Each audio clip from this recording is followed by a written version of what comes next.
إن الحمد لله الصلاة والسلام على رسول الله أما بعد فإن الله سبحانه وتعالى قال أعوذ بالله من الشيطان الرجيم بسم الله الرحمن الرحيم فقلت استغفروا ربكم إنه كان غفارا يرسل السماء عليكم مدرارا ويمددكم بأموال وبنين ويجعل لكم جنات ويجعل لكم أنهارا وقال رسول الله صلى الله عليه وسلم من لزم الاستغفار جعل الله له من كل ضيق مخرجا ومن كل هم فرجا ورزقه من حيث لا يحتسب সম্মানিত মুসল্লিগণ,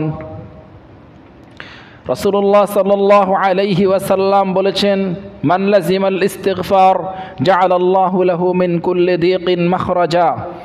যে ব্যক্তি ইস্তিগফারের সাথে সব সময় লেগে থাকতে পারবে, সব সময় ইস্তিগফারের আমল করবে, জাআলাল্লাহু লাহু মিন কুল্লি দিকিন মাখরাজা, আল্লাহ রাব্বুল আলামিন তাকে সব ধরনের বিপদ বালা মুসিবত থেকে আল্লাহ তাকে রক্ষা করবেন, আল্লাহ তাকে মুক্তি দিবেন।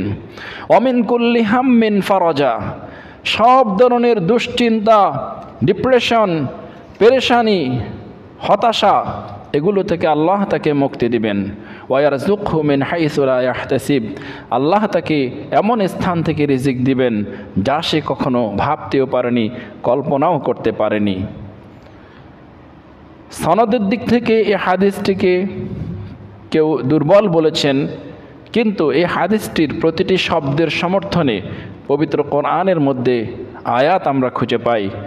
যেমন আমরা যদি সূরা মাআরিজের 10 থেকে 13 নম্বর আয়াত পর্যন্ত আমরা দেখি, 10, 11, 12 এই তিনটা আয়াতের মধ্যে আল্লাহ তাআলা বলেছেন, ফাকুলতু ইস্তাগফিরু রাব্বাকুম ইন্নাহু কানা গফফারা, তোমরা তোমাদের রবের কাছে ইস্তিগফার করো, ক্ষমা চাও, নিশ্চয়ই তিনি হচ্ছেন ক্ষমাশীল। যদি তোমরা তোমাদের রবের কাছে ক্ষমা চাও তাহলে তিনি তোমাদেরকে ওয়ায়ুমদিদকুম বিআমওয়ালিন ওয়া বানিন, তিনি তোমাদেরকে কি করবেন, ইউরসিলিস সামাআ আলাইকুম মিদরারা, তিনি আকাশ থেকে তোমাদের উপরে অবিরাম বৃষ্টি বর্ষণ করবেন, আর এই বৃষ্টির পানির মাধ্যমে তিনি জমিনকে সবুজ সুফলাস করে দিবেন, সেখানে তোমাদের ফসলাদির অনেক উন্নতি হবে, ভালো ফসল সেই জমিনের মধ্যে উৎপাদন হবে। আল্লাহ রাব্বুল আলামিন বরকত অর্থাৎ রহমতের বৃষ্টি আল্লাহ আকাশ থেকে বয়ে দিবেন, আকাশ থেকে তিনি বর্ষণ করাবেন।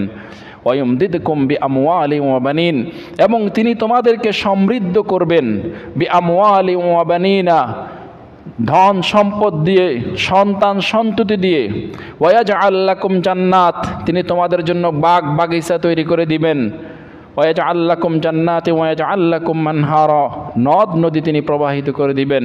অর্থাৎ দেশের উন্নয়নের জন্য, মানুষের অর্থনৈতিক সমৃদ্ধি অর্জনের জন্য যা প্রয়োজন, আল্লাহ আকাশ থেকে রহমতের দ্বারগুলো খুলে দিবেন, জমিন থেকেও রহমতের আল্লাহ দরিয়া উন্মুক্ত করে দিবেন। সুবহানাল্লাহ, যদি আমরা ইস্তিগফারের সাথে থাকতে পারি।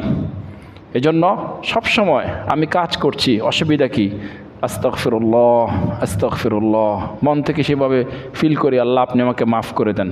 বাংলা অর্থটাও সেভাবে মনে মনে ফিল করি, সেভাবে আমরা বারবার বলি। আমি ড্রাইভ করছি, সেখানে আস্তাগফিরুল্লাহ আস্তাগফিরুল্লাহ করতে পারি।